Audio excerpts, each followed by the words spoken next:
And thank you for attending my presentation, titled as what was just given.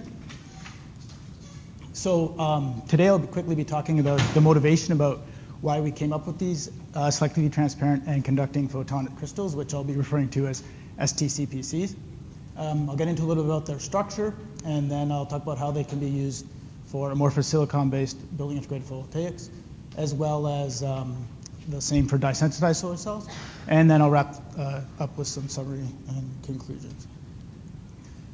So our motivation came back when we started looking at the micromorph cell a number of years ago. The micromorph cell, as shown here, is a two-terminal thin film cell with amorphous silicon on top and microcrystalline silicon on the bottom.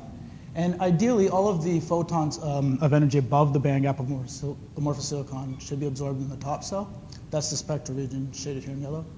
And at the same time, the photons of lesser energy should ideally be absorbed in the bottom cell here.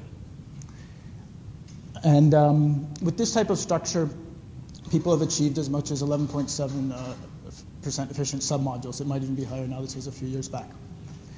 Now, in order to improve on this, it's well known that the micromorph cell is top limited. And what that means is, since it's a tandem cell connected in series, the current through the entire cell is limited by whichever cell produces less current.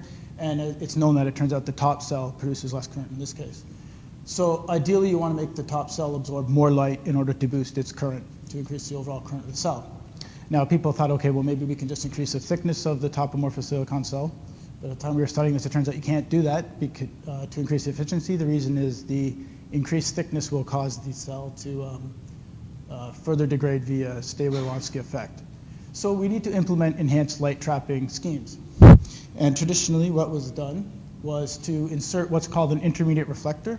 So this homogeneous zinc oxide intermediate reflector is inserted here. And its thickness is tuned to create Fabry-Pro oscillations that preferentially return these photons here back into the top cell in order to boost its current. And this has been implemented and done, and this boosts the module efficiency up to as much as 13.4%. So we looked at this, and at the time we were working on photonic crystals, and we thought, okay, well, maybe we can even improve this further if we were to use better reflectors than just a single layer. So we performed some modeling studies to see what would happen if we put photonic crystals as that intermediate layer. And I'll just skip to the results here. Up in the top left is the reference case where there's no intermediate, excuse me. Up in the top left is the case where there's no intermediate reflector at all. And the standard case, the top cell current is 10.8 milliamps per centimeter squared. The results shown in the top right box show the case I just showed you, the standard, we'll call it the standard intermediate reflector, homogeneous zinc oxide film. Top cell current boosts up to 11.8 milliamps per centimeter squared. Next, we considered the case of putting an inverted zinc oxide opal as an intermediate reflector. Just quickly, for those who are not familiar, this photonic crystal is essentially, you can think of it as a slab of zinc oxide, but then there is an array of air holes that would be structured into an FCC, most of the time an FCC crystal structure there. And just by tuning the thickness of the spheres, you can pick and choose which part of the solar spectrum you want to reflect back. So it would be chosen in order to preferentially put like ideally the yellow photons back into here, like the intermediate reflector concept. And so then when we modeled this, it came to 12.3 milliamps per centimeter squared, an increase. But we actually found that the best case is the more simple one, and that would be just to put like a one-dimensional photonic crystal, which is also a Bragg reflector. If you use that as an intermediate reflector, it actually works as a better intermediate reflector than this more complicated three-dimensional structure. And so for this model, in which case it was oscillating or alternating microcrystalline and zinc oxide films, we could get the top cell current to go as much as 13.4 milliamps per centimeter squared. Some other things that we learned from the model, not only that the one-dimensional structure works better, but also that it was very important to pay attention to any absorption that was occurring in the intermediate reflector. Any photons absorbed in the intermediate reflector, that could be considered as an absorption loss. Of course, if the photons are absorbed in this region, then they will not be absorbed in either of the cells and will not contribute to the current. So what we really wanted to make here is we like this one-dimensional structure, so we'll keep the Bragg structure, but we also need to make this out of materials that are highly transparent. So ideally to get rid of the microcrystalline silicon because it's absorbing some light. So if we can make this out of materials that are highly transparent, and at the same time they also had to be conductive. So after looking at many different structures, found one that worked, and that's shown here. Have some cross-sectional SCM images of the STCPC structures here. And I can describe how they're made with reference to figure B here, I guess. Basically, we spin coat a layer of nanoparticle films, silicon nanoparticle films. They have a diameter of about 10 nanometers. And subsequently, we sputter an ITIL film on top of that silicon nanoparticle film. And this two-step process can be repeated over and over again in order to build up a Bragg reflector. And the optical properties of that structure, the one I just pointed out, is shown here in, the reflection spectrum is shown as the solid red curve. You can see it has a very nice broad reflection spectrum, over 200 nanometers, and its peak reflection reaches over 95 nanometers. It also has a nice high transmission in the passband region, averaging around somewhere around 80% for this case. Furthermore, we can also tune the peak position of the reflectance spectrum by controlling the thickness of the sputtered ITO layers. So these curves here, the yellow, black, and red solid lines, show the reflectance spectrums for STCPCs that were fabricated with ITO layers that were 85 nanometers, 90 nanometers, and 100 nanometers thick. So the optical properties look quite nice. Now moving on to the electrical properties. It might be somewhat surprising, but they actually conduct current all the way through perpendicularly to the structure. And it might be surprising because, of course, spin-coated silicon nanoparticle films on their own are highly insulating. But what's happening is during the sputtering process, enough ITO is actually infiltrating the void space of the silicon nanoparticle films. And don't have time to get into too much detail, but it actually does create a continuous electrical pathway so that these two layers are electrically connected through the silicon nanoparticle film. So for the results we have here, a reference layer, I believe this ITO, this reference is just for roughly 90 nanometer ITO film on a flat substrate such as glass, has a sheet resistance of 80 ohms per square. If that same ITO layer were deposited on silica, it would have a sheet resistance of 100, so it actually goes up a little bit due to the different substrate. But as you build up more and more layers, the sheet resistance gradually comes down, and this helps verify the fact that they are electrically connected. So we have not yet built a micromorph structure with an STCPC intermediate reflector, but we are working towards that, and I can show you some results here. Another cross-sectional SEM image. This would have been built in the superstrate configuration. Up here is textured FTO, and on top of that, this layer here is a 150 nanometer thick amorphous silicon film. After that, we sputtered a conformal 50 nanometer thick ITO film, and then after that, this layer here is silica nanoparticle film, and followed by ITO, silica nanoparticle film, ITO. One interesting point is that the silica nanoparticle film actually, when it's spin-coated on top of a rough surface, it actually sort of fills in the void space and acts to even out the roughness such that the STCPC can be built with flat layers here. So this is as far as we got with fabrication for now, but we did model the structure. We assumed that it looks like this in our model, and the results are shown here, starting with this for normal incidence. We can see that we plotted the top cell photocurrent as a function of Bragg peak position. It seems to optimize when the Bragg peak position is at about 560 nanometers, and as might be expected, the top cell photocurrent increases as the number of bilayers is increased. However, after maybe 3 or 4 layers, there's not much increase to be had. When we also considered when the light is coming in at an off-normal incidence. This gray line here is the case for this optimum case here at 560 nanometers, and it did seem like the benefits do drop off fairly quickly. The top cell current does drop off very quickly as the incident angle is increased. However, we realized that if you just are willing to shift the peak over a little bit to 620 nanometers, you can maintain this nice high top cell photocurrent over a broad range of incident angles.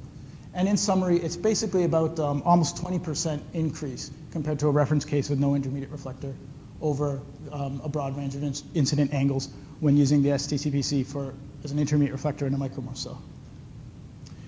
So since it has we have this feature where we can sort of split the solar spectrum and have reflection in one area and transmission in the next, we also considered using this for building integrated photovoltaic applications. We just did some simulations to compare different cases. Case 1 was just a zinc oxide rear contact, homogeneous zinc oxide rear contact. Case 2, there's a layer of silver down here on top of the zinc oxide. And case 3, we considered our STCPC rear contacts. And to save time, I won't go through everything. I'll just point out some of the key features here. The best performing one, as might be expected, was the one with the silver there. And the model shows it got 14.8 milliamps per centimeter squared. However, the STCPC is right behind that with 14.6 milliamps per centimeter squared. And the advantage, although you have a slight loss in top cell current in the model, the advantage would be that the IR, the infrared portion of the solar spectrum, is transmitted through the cell, and you have 430 watts per meter squared. That's out of 1,000, so roughly 43% of the energy from the solar spectrum is still transmitting through the entire structure. So that might have some advantages for building integrated photovoltaics. Thus far, I've only shown results from the modeling. I do have some preliminary results. We're starting to get some actually experimental results. I'd like to thank Yang and her group for doing most of the work here. The structure that I'm going to talk about is, again, shown in cross-sectional SEM image up here on the left. Basically, it's just the top cell on top of an STCPC structure. The peak position of this was 420 nanometers. The cell was 170 nanometers thick, and then there's a top ITO layer there as well. The transmission through the structure, the transmission through just the STCPC before the cell was put down is shown here as the light shaded blue line. And the transmission with the entire structure is shown here. So the experimental results look pretty good, maybe an average of almost 50 or so throughout the spectral region beyond the band gap cutoff point. And some efficiency results here, as we just have some preliminary results. A reference structure, not made on an STCPC, but just made on sputtered ITO, had an efficiency of 2.55%. However, when it was made on top of the STCPC back reflector, the efficiency of the cell did go up to 2.99% for an increase of 17.2%. One last structure I'll talk about that might be beneficial is the use of these STCPC back reflectors in dye-sensitized solar cells. So basically we had the idea that we could use them as an enhanced light trapping scheme while at the same time preserving some of the transparency of the cell over certain regions. So in a conventional cell, the light trapping scheme is sort of done in this structure quite often. Basically in the dye-sensitized solar cell, all the dye is mostly loaded in this area here, and the light would come in from the top. And behind that, they put a lot of large titanium dioxide particles that are designed to scatter the light back into the cell in case it wasn't absorbed in the dye on the first pass.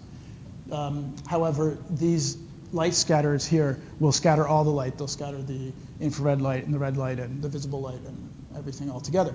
However, in some cases, it might be beneficial to have the red and infrared light pass through the entire structure. So this is what we were experimenting with here. And we came up with this structure to put the STCPC on the back contact so that the, say, green light, for example, depending on the dye, can be reflected back into the structure while at the same time the red light will pass through. And we have some initial experimental results I can show you as well. I have to thank our collaborators here working at Ecole Polytechnique for helping out with this. And one example I'll show, they made a 2.8 micron thick titanium dioxide cell, and that had on commercially available Tech 15 glass, and that had an efficiency of 5.14%. Then they built the structure with the STCPCs on the rear contact, and the best case would be when the peak position was at 530 nanometers for this instance, and that boosted the overall efficiency up to 5.8% for an relative increase of 13%. Some pictures are shown here of the two ones I just mentioned, the reference case, and then the transparency of the cell with the STCPC back reflector. And I'm going to just show the transmission properties up here. This yellow shaded area would be the solar spectrum, and the black shaded area here would be the light transmitted through the reference case, and the red shaded area here would be this cell with the 13%. You can still see a large portion of the solar spectrum is still transmitted through, and some visible light here. This plot here is showing the visible light. Basically, this is what your eye would see, the lumens, and so you see still a fair amount of light. So potentially this could be used for indoor heating and possibly lighting applications as well. So just to summarize, I presented our STCPCs. Originally, we made them to use for micromorph cells as intermediate reflectors. We're working on this. We're also looking at their potential for amorphous silicon-based photovoltaics. Here they perform the same as optimized metal over contact, however, they do transmit a lot of IR, which may be advantageous. And we're also exploring their use in dye-sensitized solar cells, like I just showed on the previous slide. Thank you.